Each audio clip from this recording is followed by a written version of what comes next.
Good morning. It is October 6th, 2021. And every Wednesday morning here in Nowhere Village, we share in a space of wisdom. And I have been offering some thoughts as I get ready to do this, offer this course on Wednesday mornings, actually, called The History of Nothing. The last few weeks, we've been talking a lot about this concept of nothing and how it works in our spiritual practice. Last week, I talked about how meditation is the practice of nothing. And I offered this quote, which a bunch of people really resonated with and ended up asking questions about or following up with me about. And so I'm going to kind of pick up the thread with this Nisargadatta quote. My guru, Sri Nisargadatta Maharaj, didn't write a book, but he would just sit and let students come and ask him questions. And so this book, I Am That, I couldn't more highly recommend. And every word that he says is always in actually a direct dialogue with a student. Obviously, he spent a lot of time by himself, coming into the wisdom that he shares, but I feel like it comes through when I'm with this text. There's nothing that he's saying for his benefit. He talks about when his experience of life, and when he's just sort of left alone, he's in silence, he's in this stillness. He's not trying to figure out how to do the next awesome thing, or like he's not writing a book. Nothing wrong with writing books. I would love to write some books. The point being that I think one of the reasons I love this so much is that I don't feel any of the sort of egoic machinations, that egoic energy, of one trying to prove oneself or perform for the world to get validation. He says a few times, I don't really need to do this. I do it because,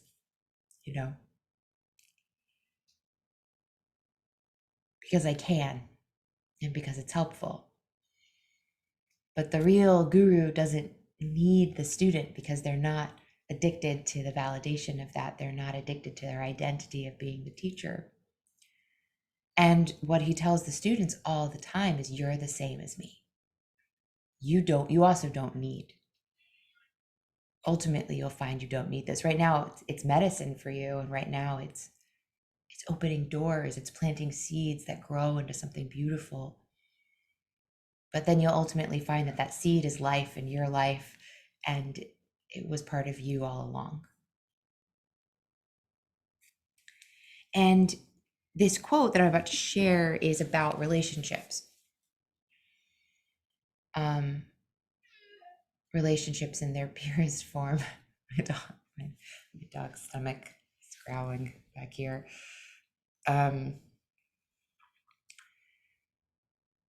And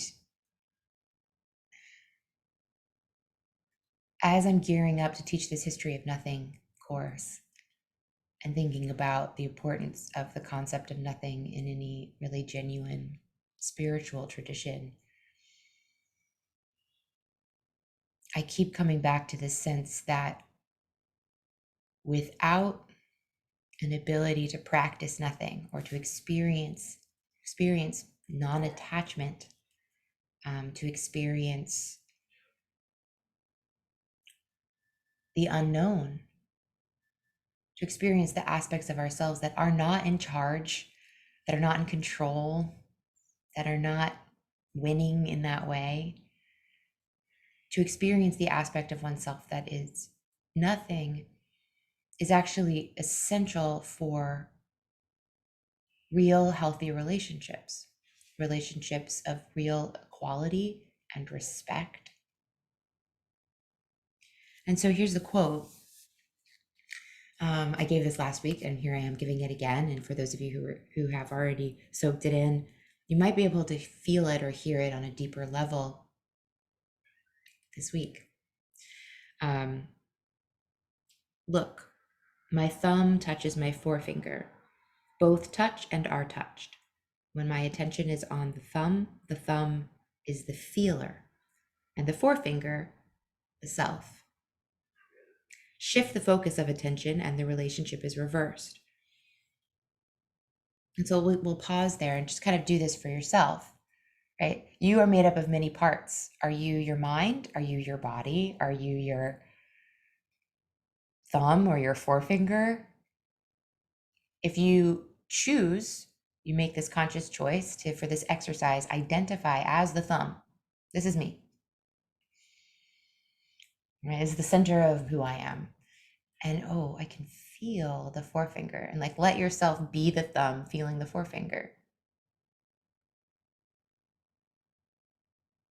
And now what would it be like to put your awareness into the forefinger?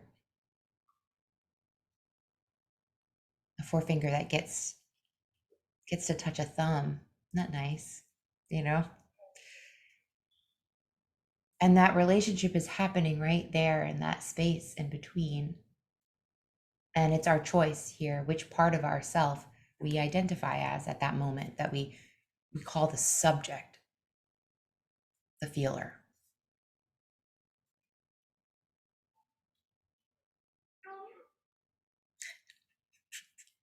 And so the quote continues. I'm laughing at my dog. I hope the sound isn't coming through on there, but probably is.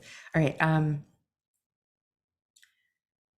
So he says, I find that somehow by shifting the focus of attention, I become the very thing I look at and experience the kind of consciousness that it has.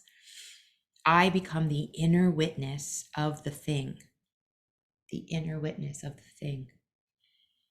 I call this capacity of entering other focal points of consciousness love. You may give it any name you like. Love says, I am everything. I'm this, I'm this, I'm this, I'm this, I'm this, I'm this, I'm this, right? We start with our own experience, and then we start to find I am actually also, her and you and everything around me. Because if I can experience it, I can touch it, just like if my thumb can touch the forefinger. I have some capacity of being in relationship in that deep intimacy.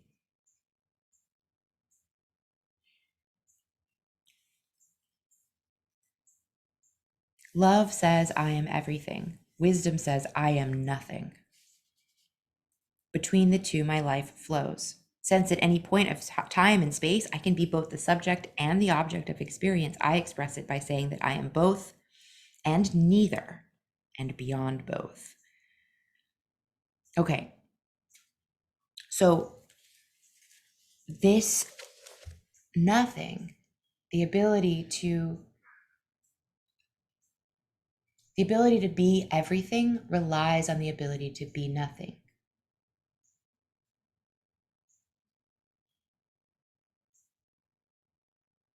Because only once I've shed my identity as the thumb can I be the forefinger.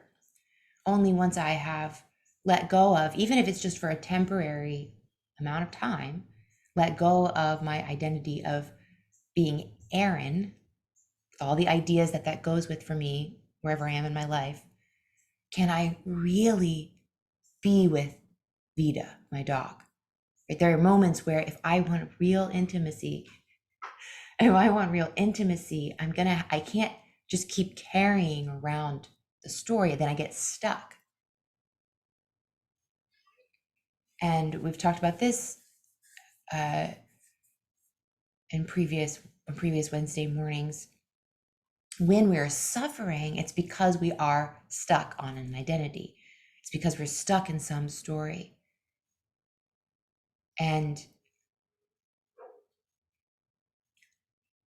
a classic, most easy story to get stuck in is I am my body. The body has pain sometimes. We all know that. The issue when we have a pain in our body that makes it into this deeper suffering is when we think, oh no, what's happening to me? What's wrong with me? And we've also practiced here something that I've been working with my uncle, who I do caregiving for a couple of days a week. We've been really working on this, the ability to be the subject, to be the awareness of physical pain, and to let that pain be the object, and to see, oh yes, no, I am entering in and out, like that connection's right there. I'm not the pain. I'm the witness to the pain. I can be the space around the pain. It can be the care around the pain.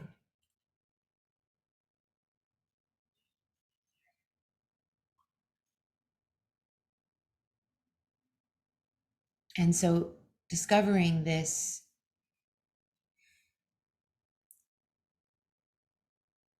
the nothingness, is what gives us the ability to shed the stories and the identities that keep us seemingly trapped in certain versions of reality, and allows us to actually just re-enter the everything, which is love.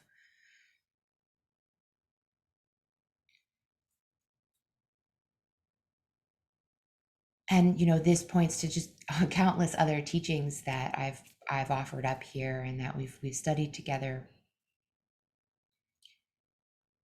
about how the only thing that you actually need to practice is letting go, is non-attachment to those identities and stories about what you are. Those keep you trapped as either the subject or the object, and then we find ourselves at war.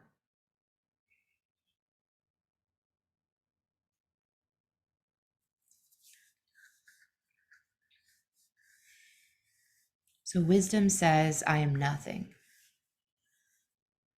Wisdom knows how tiny we are in the bigger scheme of things. And love says, I am everything. Love knows that actually we are connected to everything. As soon as we aren't stuck on the idea of being a person who lives, an average of what is it, whatever it is now, human lifespan, 65 years, and has this very limited body.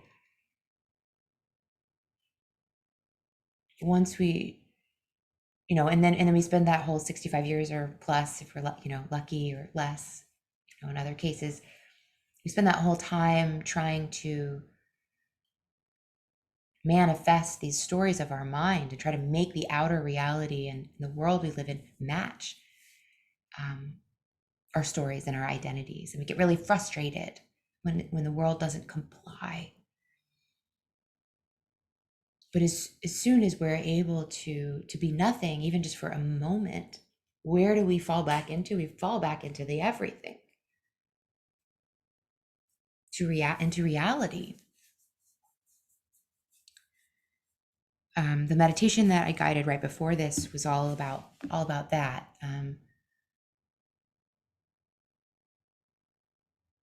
When we allow ourselves to ungrip from the things that we've been trying to manufacture and control,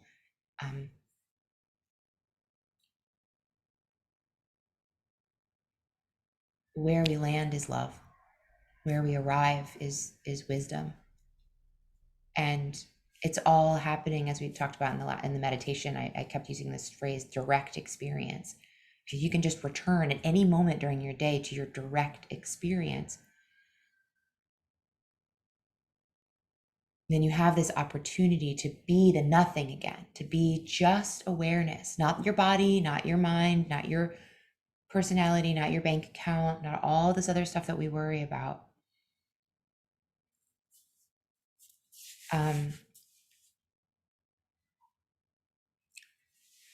And so I said that this all came back to this, our relationships.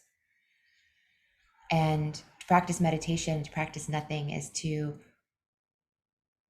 practice relationship from this deep humility that paradoxically gives us actually this sense of being everything.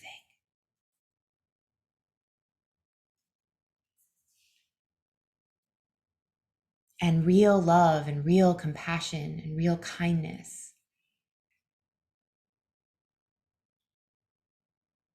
comes from this experience of realizing that this is me and this is me.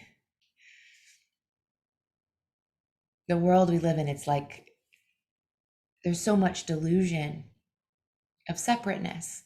And then that creates this sense that, it's like one hand attacking the other hand. And it's happening all day long in our world, as if we're not actually each other and connected to each other and all interdependent.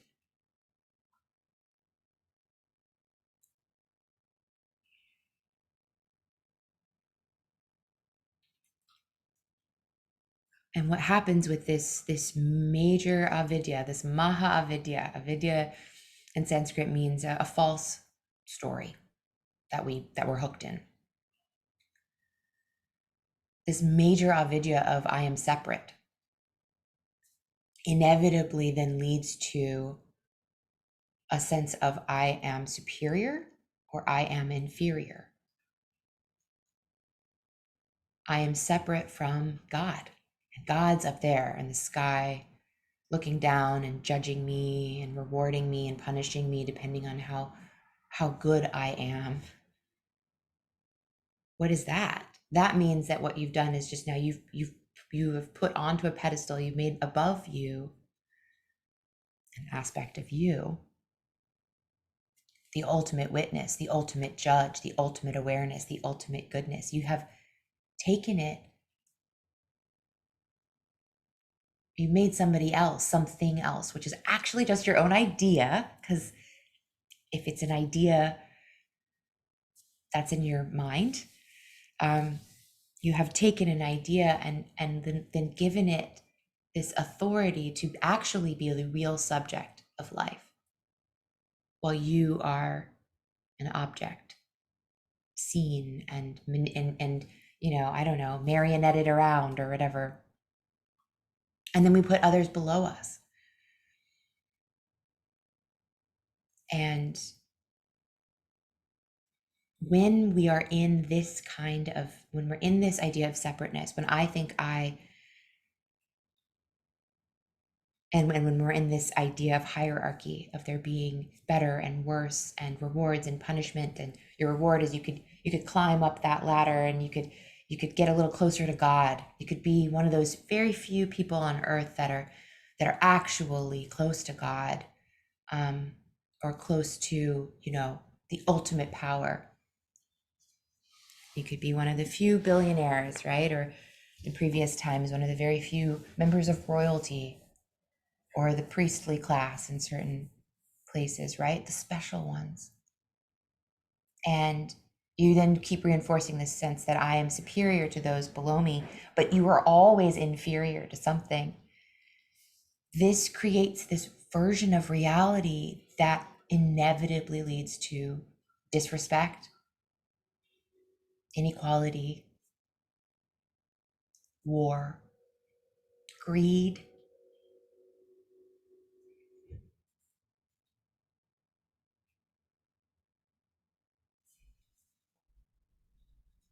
and a lack of balance and harmony, because nature doesn't look like that. The trees in the forest all share their resources with each other so that they have a healthy whole. And this version of reality that our mainstream culture is so addicted to, this version of reality where you could win, you could climb up the ladder, um, creates a disharmonious reality where the vast majority of creatures are subjugated and taught that we are not directly embraced and loved by life.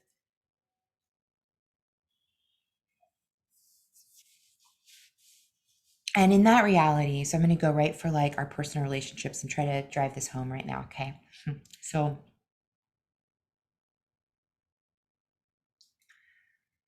what that creates is when it creates a world where we can't actually fully be nourished and supported, where we can't actually get our real needs met because we don't actually have that like heart to heart, you know, eye to eye intimacy in our relationships. We are either we either have enemies that we are, you know, or competitors or beings that we're trying to get up the ladder, and we need to take some resources from them or step on their heads or keep them out of our territory. So we either have enemies, or we have, you know, enemies and sort of villains and scapegoats and the bad ones and the ones that we're going to destroy or subjugate, or those that we now here's this is tricky, because this is what in this version of reality a lot of people actually call love. Everyone in your reality, when you're trapped in that ego game, in that ego story that I'm talking about, of trying to be the winner or trying to ascend or trying to be the best, everyone is either an enemy or they're your pet or your darling,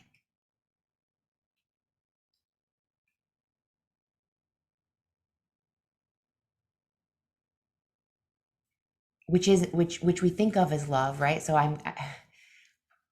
um but if we see other beings as really objects for us to get gratification from or just to get our needs met from, we don't really understand that they are equal. We don't really understand that we could be them, or we could be in their experience, and that through meditation and all the work that we do here, we actually can, as he's saying, we can really be that intimate with someone or something. But the darling or pet relationship, um, which a couple weeks ago I told a story that was talking about that as sort of loyalty, someone that we're going to kind of gather into our own ego and then wage war with them against others. This isn't love. This and the experiences that we get when we're in this, you can maybe feel this for yourself, disconnect us from what we actually really need and crave from relationships: intimacy, um,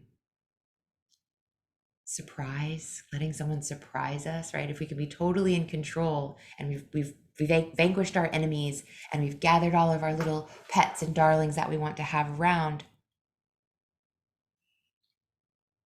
we're actually just left with sort of yes men and not actual equals who can give us back something. The more we're able to win at this game, ironically, the more dangerous it gets, the more we kind of start to believe it. And I feel that in my life, the times when life has really humbled me and showed me my nothing, it's been painful. It's been hard. But I really feel like every time that that has happened, once I come out the other side, I find that I am actually capable of such a different depth of love and appreciation and gratitude for life. I can have relationships on a more deep level. I'm less afraid, I'm less protecting myself and playing the game, and more just available. And that's when we find that everyone and everything becomes the guru, becomes this like potential vector for wisdom and care and love. And we need to be seen and heard, and everyone deserves to be held. that we can't even receive the gifts of all of that if we have created this boundary, this barrier between subject and object, between self and world, between one part of the self and another. And so to be the nothing